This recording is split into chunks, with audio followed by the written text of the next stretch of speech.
All right, we're going to go ahead and move on to 2.4. In 2.4, we're going to talk about biconditional statements. Biconditional statements. Okay. So a biconditional statement is it's no longer if P then Q. Your biconditional statements has actually an arrow that goes both ways. So the arrow in between, instead of going if then, it actually goes both ways. And this means, what this really means is that it's if P then Q and if Q then P. So that's why it's biconditional, it's bidirectional. It goes both ways, okay? All right, so that is what a biconditional statement is, okay? Example number number 1, identifying the conditionals with a biconditional statement. So write the conditional statement and converse within each biconditional statement. Okay, so A, two angles are congruent if and only if their measures are equal. Okay, so this is another dead giveaway. If you have read anything that's called if and only if, that means it's biconditional, okay? The mathematical way to notate that is if and only if. Okay, this is not a somebody put 2 F's in error. Okay, if and only if. Okay, if and only if. Okay, that's a biconditional statement, right? So A, we have, so this is example 1. A.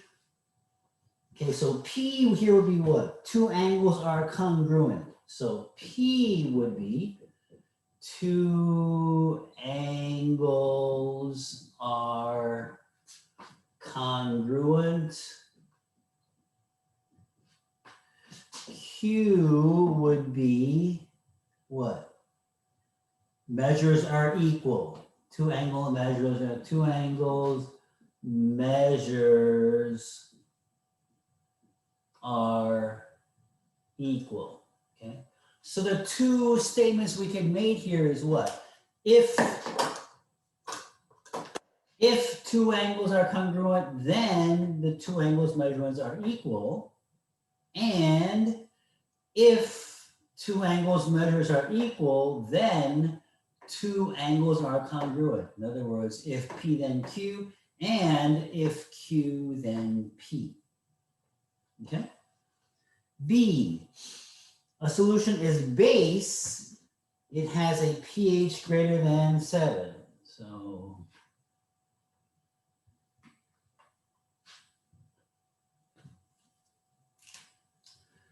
a solution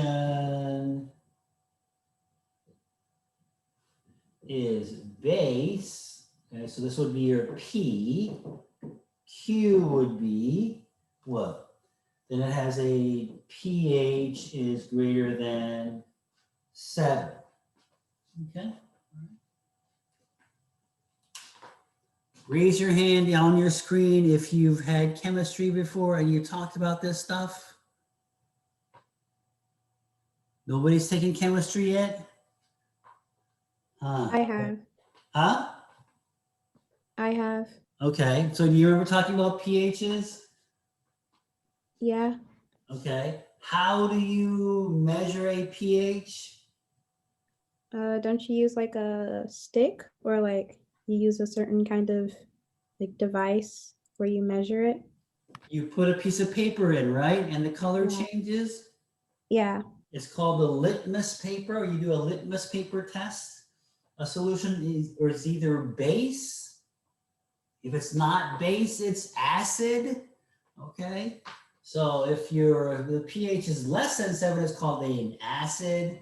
If it is greater than 7, it's called a base. Okay. Just some background here. All right. Okay. So this is the biconditional statement is what? If a solution is base, then the pH is greater than or equal to 7. Okay. The other one would be if the pH is greater than or equal to 7, then the solution is base. Okay. Those are the two. All right. So let's go and see if we do example number 2. Example number 2. For each conditional, write the converse and biconditional statement. Okay, so if 2x plus 5 is equal to 11, then x is equal to 3. So we would consider this guy to be our P and this guy to be our Q. So the biconditional statement runs what? 2x plus 5 is equal to 11 if and only if x is equal to 3. Okay, is that what they said here? Yeah, if and only if, because that's the biconditional statement. The converse would be what? If x is equal to 3, then 2x plus 5 is equal to 11. Okay, so I'm just flipping the p's and the q's around, right? So that would be the converse. This is the biconditional statement here, okay? So that was A, B. In B, we have, if a point is a midpoint, then it divides a segment into 2 congruent segments. So we have, if a point is a midpoint, then it divides the segment into 2 congruent segments, congruent segments. Okay. So the biconditional statement would be what? Well, let's do the converse first. The converse would be what? If it divides the segment into 2 congruent segments, then the point is a midpoint. Okay.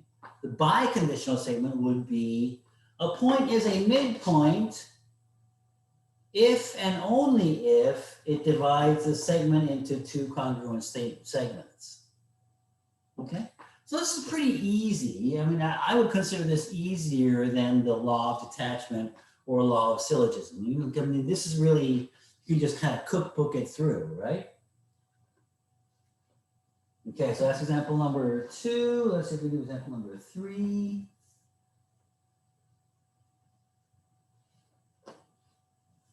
Example number 3. Okay, we are now analyzing the truth value, okay? So determine if each biconditional is true. If false, give a counterexample.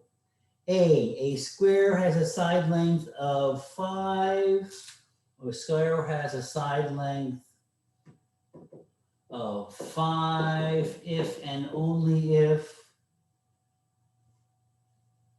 the area is 25. Okay, so for this biconditional to work, the regular has to work and then the converse has to work. So let's see if they work. If the side is equal to 5, then the area is 25. That is correct, right? So the converse would be if the area is 25, then the side is 5. Well, that works too. So obviously the biconditional statement, the truth value is true for both sides, right? B, the number n is a positive integer if and only if 2n is a natural number. Okay, so n, the number n is a positive integer if and only if 2n is a natural number. 2n is a natural number. Okay. So let's try the first way. If n is a positive integer, then 2n is a natural number. So if n is 5, then 2n is 10 is a natural number. That makes sense. If it's 3, if it's 2, 2 times 2 is 4. It's a natural number. So it seems to work this way. Okay. Now let's do the converse. The converse is if 2n is a natural number, then n is a positive integer. So if 2n is a natural number, if 2n is equal to 10, then n would be 5, so n is a positive integer. That's correct, right? If 2n is equal to 15, if 2n is equal to 15, then n would be equal to 7.5. Then n is not a positive integer, right? So this would be a counterexample to that, right? In other words, any odd number would work as a counterexample here, right? Because if 2n is equal to 3, then n is equal to 1.5. If 2n is equal to 31, n is equal to 15.5. So it would not work. So any odd number would be a counterexample here. Okay. Okay, go to example number 4. Let's go to from example number 4. Okay, well, before we go there, it looks like they are going to pop a definition or give you some words here randomly. Top of page 98, it gives you a polygon. Okay, polygons are things that look like that. Things that are not polygons are the things that are on the right-hand side. And then there's a triangle and a quadrilateral. So quadrilateral, okay, you've heard the term quadrilateral before in pre-algebra, I believe. Pre-algebra, you talked about quadrilaterals. So this is not the first time you're hearing it. All right, let's go to example number 4. Let's see if we can do example number 4. Example number 4, write each definition as a biconditional. A triangle is a 3-sided polygon. Okay, so if you wanted this to be a biconditional, it would be what? If it is a triangle, it is a triangle if and only if it is a 3-sided polygon. Okay. In B, a segment bisector is a ray segment or line that divides a segment into 2 congruent segments. Okay? So the biconditional statement would read, a segment bisector is a ray segment or line that a segment bisector is a ray segment or line if and only if it divides a segment into 2 congruent segments. Okay, so you have to be able to take that statement and find the P and the Q, and then write it in a way that it says P, if and only if it's Q. Okay, all right. So we're done with 2.4. Are there any questions on that? Okay, if there are not,